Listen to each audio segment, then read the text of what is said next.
Busy man sa shooting at pagnenegosyo, quality time is key pa rin para kina Jenilyn Mercado at Dennis Trillo. Ano kaya ang plano ng Jen Den this Christmas season? Larito ang aking chika.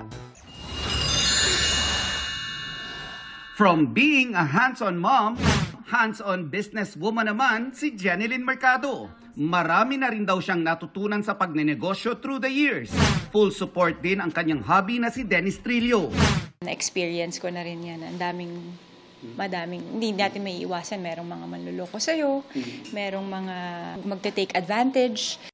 Busy naman si Dennis ngayon sa pagtatapos ng historical family drama series na Pulang Araw.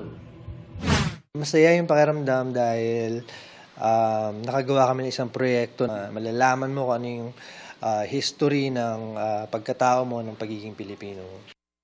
Halos kasabay nito ang shoot ng Metro Manila Film Fest entry ng GMA Pictures na Green Bones.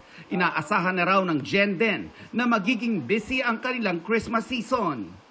Sa Christmas Day, mag-iikot talaga kami sa mga sinihan para bisitahin yung mga sinihan, magbenta rin siguro ng tickets. Sabi ko nga sa kanya, wala namang problema. Gusto mo samahan pa kita magbenta ng ticket. Abangan nyo kami sa mga ticket booths. Ayon sa Jen Den, kahit gaano ka-busy ang mag-asawa, kailangan pa rin maglaan ng oras para sa isa't isa. Medyo puno yung December niya, pero nagsingit pa kami ng isang out of the country bago mag-Christmas. Pero kami lang munang dalawa. Bilis lang. Quality time naman namin lang. dalawa. Takas lang, takas. Bilis lang, ilang araw lang yun.